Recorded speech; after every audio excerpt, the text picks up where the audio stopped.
Hello friends, welcome and welcome back to my YouTube channel fashion forever में हमारे free fashion designing course basic to advance का आज है part 8। अगर आपने भी इस सीरीज़ के पिछले पार्ट नहीं देखे हैं तो उन्हें भी ज़रूर देखिए, क्योंकि हम एक एक टॉपिक को बिल्कुल बेसिक से सीख रहे हैं। आज हम सीखेंगे ब्लॉक प्रिंटिंग और स्टेंसिल प्रिंटिंग। पहले हम थोड़ा थ्योरिकल पढ़ेंगे, उसके बाद हम प्रैक्टिकल। मैं आपको प्रैक्टिकली करके दिखाऊंगी कि ब्लॉक प्रिंटिंग कैसे करते हैं और स्टेंसिल प्रिंटिंग कैसे करते हैं। पहले हम थोड़ा सा थ्योरी जान लेते हैं ब्लॉक प्रिंटिंग के बारे में, ठीक है। तो चलिए वीडियो स्टार्ट करते हैं। दोस्तों, आपने देखा होगा जब कभी भी हम मार्केट जाते हैं तो बहुत सारे साड़ियाँ, कुर्तियाँ, सूट, दुपट्टे या बेडशीट पर बहुत सुंदर सुंदर डिज़ाइन बने। आपने कभी सोचा है कि ये डिज़ाइन बनते कैसे हैं? चलिए जानते हैं।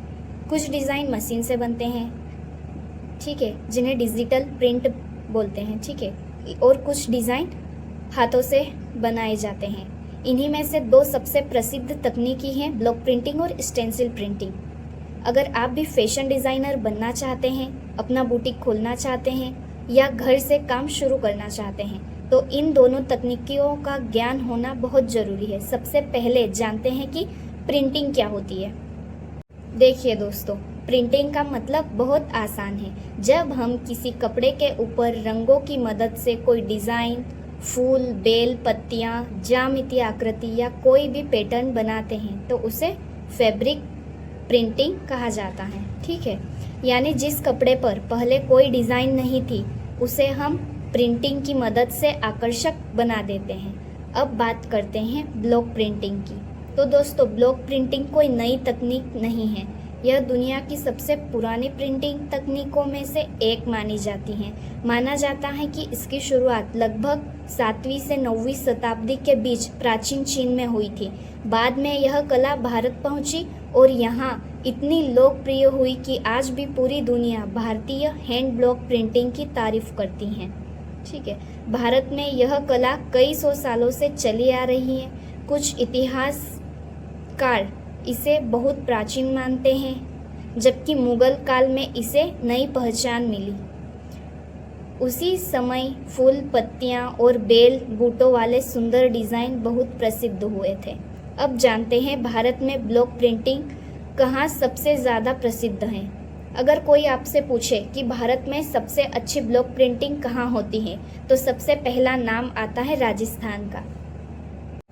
राजस्थान के सागानेर और बगरू पूरी दुनिया में प्रसिद्ध हैं, ठीक है। इसके अलावा गुजरात का अजरक प्रिंट, मध्य प्रदेश का बाघ प्रिंट और उत्तर प्रदेश का फर्रुखाबाद भी बहुत प्रसिद्ध हैं। अगर आप कभी इन जगहों के कपड़े देखेंगे तो उनकी फिनिशिंग और डिज़ाइन देखकर पहचान जाएंगे कि ये हाथों से बने हुए हैं, ठीक है।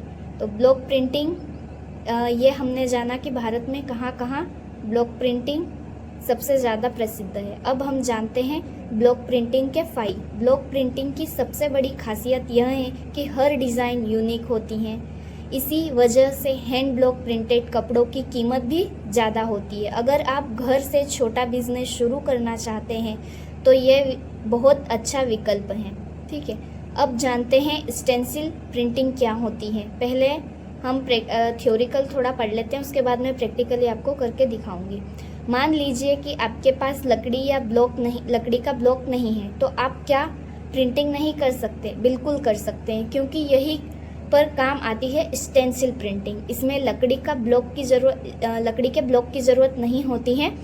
इसके बजाय एक प्लास्टिक की मोटी शीट या कागज़ की मोटी शीट पर कुछ डिज़ाइन कटिंग करी हुई होती है, कुछ इस तरीके से। ये आप देख सकते हैं। इस तरीके से मार्केट में बहुत सारी स्टेंसिल आपको मिल जाएगी। स्टेशनरी शॉप पे मिल जाएगी। स्टेशनरी शॉप पे नहीं मिलती है तो आप ऑनलाइन सर्च करते हैं, वहाँ मिल जाएगी, ठीक है। तो इस तरीके से कट की हुई डिज़ाइन को स्टेंसिल प्रिंटिंग बोलते हैं, ठीक है। फिर उस शीट को कपड़े पर रखा जाता है और स्पंज या ब्रश की मदद से रंग भरे जाते हैं। जब शीट हटाते हैं तो वही डिज़ाइन कपड़ों पर बन जाती है, उसे स्टेंसिल प्रिंटिंग कहा जाता है। अब हम देखेंगे कि स्टेंसिल प्रिंटिंग के लिए क्या क्या सामग्री की हमें ज़रूरत है। सबसे पहले तो इस तरीके की एक स्टेंसिल शीट आती है, उसकी ज़रूरत है। उसके बाद एक टेप, उसके बाद में हमें न्यूज़पेपर या प्लास्टिक शीट की ज़रूरत रहेगी। उसके बाद में हमें कलर्स की ज़रूरत रहेगी। उसके बाद में हमें ज़रूरत रहेगी स्पॉन्ज की, ठीक है, और एक कॉटन के कपड़े की, या जिस पर भी हमें डिज़ाइन बनाना है उस कपड़े की। अब जानते हैं स्टेंसिल प्रिंटिंग के फ़ायदे।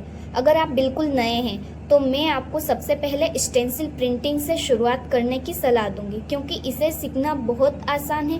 कम खर्च में यह हम सीख सकते हैं। एक जैसी डिज़ाइन बार बार बनाई जा सकती हैं और किसी भी कपड़े को हम डिज़ाइनर अट्रैक्टिव लुक दे सकते हैं, ठीक है। और इसमें आपको ज़्यादा मेहनत करने की भी ज़रूरत नहीं होती। फैशन डिज़ाइनिंग में इसका क्या महत्व है? अब हम जानेंगे कि फैशन डिज़ाइनिंग में इसका क्या महत्व है। दोस्तों, यह सवाल अक्सर पूछा जाता है कि हमें ये सब सीखने की क्या ज़रूरत है, ठीक है। तो इसका जवाब बहुत आसान है। अगर आप फैशन डिज़ाइनर हैं तो सिर्फ कपड़े सिलना ही काफ़ी नहीं है, आपको यह भी आना चाहिए कि कपड़ों को सुंदर और अलग कैसे बनाया जाए। ब्लॉक प्रिंटिंग और स्टेंसिल प्रिंटिंग सीखने के बाद आप अपने डिज़ाइन खुद बना सकते हैं। आप प्लेन फैब्रिक से कुर्तियाँ, सूट, दुपट्टे, साड़ियाँ, T shirt, cushion cover, bedsheet और बहुत से सारे प्रोडक्ट तैयार कर सकते हैं। उस पर आप डिज़ाइन तैयार कर सकते हैं। सिंपल फैब्रिक को आप अट्रैक्टिव बना सकते हैं स्टेंसिल प्रिंटिंग और ब्लॉक प्रिंटिंग की हेल्प से, ठीक है। यह स्किल आगे चलकर आपके बुटीक या बिजनेस में भी बहुत काम आएगी, ठीक है। अब हम प्रैक्टिकली पहले ब्लॉक प्रिंटिंग करेंगे, उसके बाद हम स्टेंसिल प्रिंटिंग करेंगे। जरूरत रहेगी ब्लॉक्स की, जो कि वुडन्स के बने हुए हैं, देख सकते हैं आप। या आप ऑनलाइन मंगवा सकते हैं, ऑनलाइन इजीली मिल जाते हैं, या फिर आप जहाँ भी सिलाई के सामान मिलते हैं उस शॉप पर जाकर भी विजिट कर सकते हैं। इसे बोलते हैं वुडन ब्लॉक, ठीक है। ये अलग अलग डिज़ाइन में अवेलेबल होते हैं शॉप पे। तो सबसे पहले हमें इसकी ज़रूरत है। उसके बाद में हमें कुछ फैब्रिक कलर, तो इसमें मैं यूज़ कर रही हूँ एक्रेलिक कलर, ठीक है। देख सकते हैं आप फैब्रिक कलर भी यूज़ कर सकते हैं, फैब्रिक कलर या एक्रेलिक कलर। ये वॉश करने पर नहीं निकलता। इसके बाद हमें ज़रूरत होगी स्पॉन्ज की। उसके बाद हमें ज़रूरत होगी वेस्ट फैब्रिक, न्यूज़पेपर और वाटर और एक ब्रश। उसके बाद हमें ज़रूरत होगी टेप और स्टेंसिल। देख सकते हैं आप, ये मैंने घर पे बनाई है क्योंकि मेरे पास अभी अवेलेबल नहीं है मार्केट वाली। तो मैं आपको स्क्रीन पे शो कर दूंगी कि मार्केट से आप किस तरीके के डिज़ाइन मिलते हैं, ठीक है। आप घर पर भी बना सकते हैं अगर आपको प्रैक्टिकल करना है तो। मैंने ये प्लास्टिक के हार्ड शीट से बनाई है कुछ इस तरीके से डिज़ाइन, सिर्फ आपको समझाने के लिए, ठीक है। इसके अलावा हमें चाहिए कॉटन फैब्रिक जिस पर हम प्रिंट करेंगे, ठीक है। सबसे पहले हमें न्यूज़पेपर को कुछ इस तरीके से फ्लैट लेकर देना है। इसकी जगह पे आप प्लास्टिक की शीट भी यूज़ कर सकते हैं, ठीक है। इसके बाद हम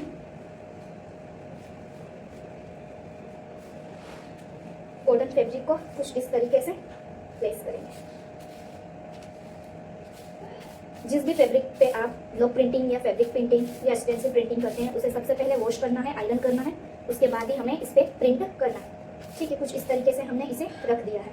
अब हम क्या करेंगे, हमारे पास स्पॉन्ज है, इसके ऊपर हमें थोड़ा सा कलर, अभी हम रेड कलर का यूज़ कर रहे हैं, ठीक है। ब्रश की हेल्प से हमें थोड़ा कलर लेना है और ये स्पॉन्ज है, इसके ऊपर कुछ इस तरीके से हमें कलर डाल देना है। बहुत ज़्यादा भी कलर नहीं लेना है, थोड़ा थोड़ा करके हम कुछ इस तरीके से इस पर कलर डाल देंगे, ठीक। बहुत ज़्यादा कलर भी नहीं लेना है, बहुत थोड़ा कलर भी नहीं लेना है। जब भी हम ब्रश को कलर में डीप करते हैं और फिर ब्रश को रखते हैं तो हमें पानी में इस तरीके से रखना है ताकि हमारा कलर सूखे ना और फिर वो ब्रश यूज़ कर सकें हम। सबसे पहले हम ये वाला ब्लॉक ले रहे हैं, इसको हमें क्या करना है, साइड में रखना है। मैं आपको दिखाती हूँ, ठीक है। ये हमारा ब्लॉक है, इसको हल्के हाथों से इसके ऊपर रखना है, हल्के हाथों से दबाना है और कुछ इस तरीके से आप देख सकते हैं इस पर कलर आ गया है, ठीक है। अगर ज़्यादा कलर हम लेंगे तो ये ब्लॉक पे ज़्यादा कलर आ जाएगा और हमारी डिज़ाइन खराब हो जाएगी, तो हमें बहुत ज़्यादा कलर भी नहीं लेना है। इसको हमें स्पॉन्ज को हमें एक प्लेट के अंदर रखना है ताकि हमारा नीचे से भी कलर पे लेना, ठीक है। आप देख सकते हैं कुछ इस तरीके से। अब हमें क्या करना है, इस ब्लॉक को कपड़े के ऊपर इस तरीके से धीरे से रखना है जहाँ पर हमें प्रिंट करना है। हमें ब्लॉक को बार बार उठाना नहीं है, एक बार रखने के बाद हमें हल्के हाथों से इसे नीचे की तरफ दबाना है और फिर आराम से इसे उठा लेना है। आप देख सकते हैं इसका कुछ प्रिंट है, ठीक है।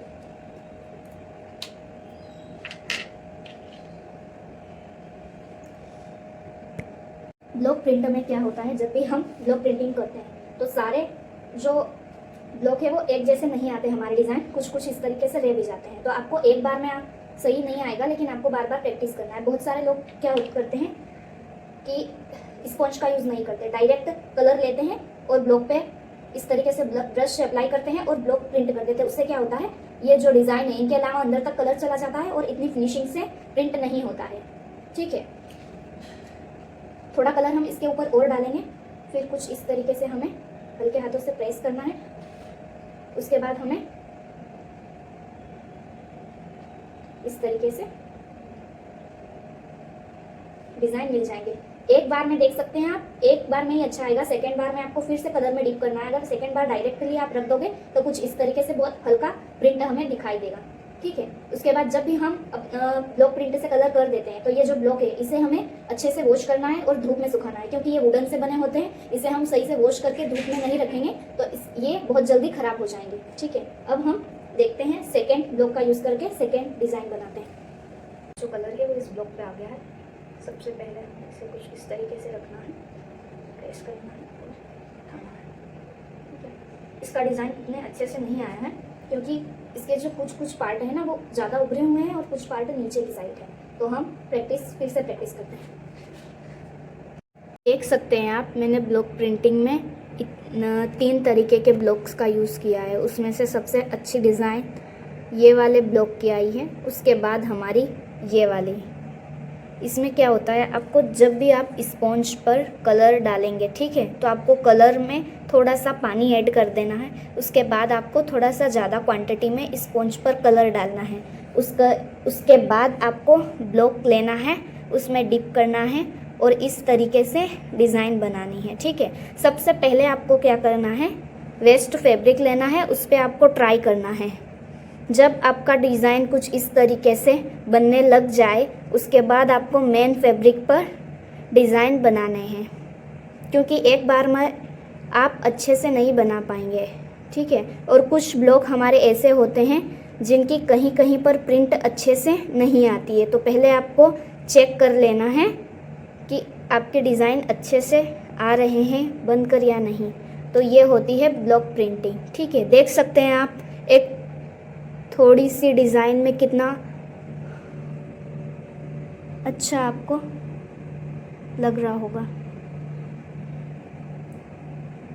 ठीक है, अब हम देखेंगे स्टेंसिल प्रिंटिंग कैसे करते हैं। स्टेंसिल प्रिंटिंग के लिए सेम प्रोसेस। सबसे पहले पेपर को आपको नीचे रखना है,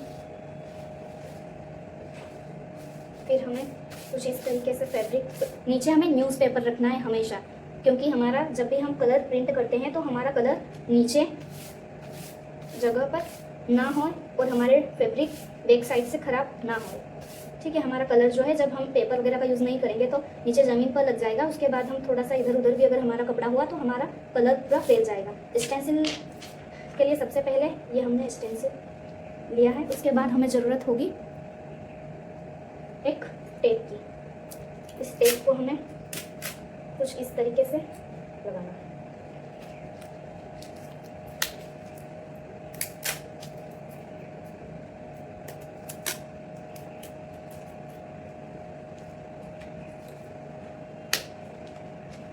आप दोनों तरफ लगा सकते हैं। ठीक है, इससे क्या होगा, हमारी स्टेंसिल एक ही जगह पर रहेगी, इधर उधर मूवमेंट नहीं करेगी। अब हमें क्या करना है, एक छोटा स्पॉन्ज लेना है। ठीक है, एक कलर पैलेट लेनी है, उसके ऊपर हम थोड़ा सा जो है वो कलर डालेंगे।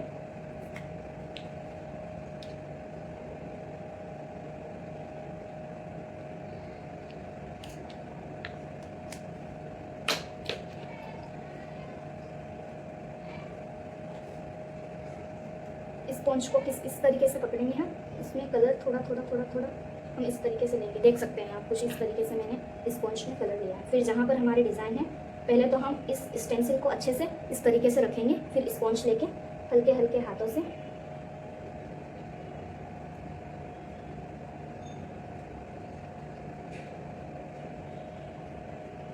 कुछ इस तरीके से हमें डिज़ाइन पर रखना है। स्पॉन्ज में कलर हमें बहुत ज़्यादा भी नहीं लेना है और बहुत थोड़ा भी नहीं लेना है। अगर हम ज़्यादा लेंगे फैब्रिक पर रखेंगे और अगर हमारा कपड़ा कॉटन का है तो वो बहुत जल्दी कलर फैल जाएगा, जो हमारे डिज़ाइन है वो नहीं बनकर आएंगे, कुछ और ही डिज़ाइन बनकर आएंगे। तो हमें पहले थोड़ा कलर लेना है, प्लेस करना है। अगर नहीं अच्छे से आ रहा है तो फिर थोड़ा कलर लेना है। एक साथ आपको स्पॉन्ज में ज़्यादा कलर नहीं लेना है, ठीक है। इसके लिए आपको कलर पैलेट का यूज़ जरूर करना है। जब भी हम कलर कर लेते हैं, स्पॉन्ज का काम हो जाता है, तो हमें इन्हें वॉश करना है ताकि हमें इन्हें बार बार रीयूज़ कर सकें। अगर आप इन्हें वॉश नहीं करेंगे तो फिर ये किसी काम के नहीं आएंगे, ठीक है। अब जब ये कलर थोड़ा सा सूख जाएगा फिर हम क्या करेंगे, इस तरीके से टेप को रिमूव कर देंगे और धीरे से स्टेंसिल उठा लेंगे। आप देख सकते हैं मैंने कुछ इस तरीके से कट किया था डिज़ाइन। मार्केट में बहुत तरीके की स्टेंसिल आती है, आप लाके प्रैक्टिकली देख सकते हैं। तो इस तरीके से हमारा डिज़ाइन बनकर रेडी है, ठीक है। ये मैंने आपको सिर्फ प्रैक्टिकली करके दिखाने के लिए बताया है। अगर आपको प्रैक्टिकल करना है तो आप स्टेंसिल और स्पॉन्ज, फैब्रिक कलर, 3 चीज़ों से आप किसी भी गारमेंट, किसी भी फैब्रिक पर इस तरीके से प्रिंट कर सकते हैं, ठीक है। थोड़े से टाइम और थोड़ी सी मेहनत में आप बहुत अच्छे, ये देख सकते हैं आप, हमने थोड़ा सा कलर लिया था तो जो डिज़ाइन हमने कट किए थे ना, सेम उसी डिज़ाइन का ये यहाँ पर बना है, बिल्कुल भी कलर नहीं फैला है। उसके बाद आप देख सकते हैं ये हमारे ब्लॉक प्रिंटिंग। तो इस तरीके के डिज़ाइन अगर आपको बनाने हैं तो आप घर पर ही बना सकते हैं। तो आपको आज की वीडियो हमारी कैसी लगी एक कमेंट करके ज़रूर बताना। अगर आपको भी एक प्रोफेशनल फैशन डिज़ाइनर बनना है तो आप मेरी इस सीरीज़ को फॉलो कर सकते हैं। इसमें मैं आपको बेसिक से एडवांस सारी चीज़ें सिखाने वाली हूँ, ठीक है। फैशन डिज़ाइनर का मतलब सिर्फ कपड़े कटिंग करके सिलना नहीं होता है, बहुत सारी चीज़ें आनी चाहिए एक फैशन डिज़ाइनर को, ठीक है। तो मैं इस सीरीज़ में एक एक करके सारे टॉपिक आपको समझाऊंगी। अगर आपको मेरी वीडियो में कुछ समझ में नहीं आता है या आपका कोई सवाल है तो आप मेरे को कमेंट करके बताना, मैं आपको रिप्लाई ज़रूर करूँगी। मिलते हैं नेक्स्ट वीडियो में जिसमें मैं आपको सिखाऊंगी कि डाई टेक्निक, डाई कपड़ों में कैसे करते हैं, कितने तरीके की होती हैं और बाकी डाई से रिलेटेड सारे टॉपिक। मिलते हैं नेक्स्ट वीडियो में, तब तक के लिए बाय बाय।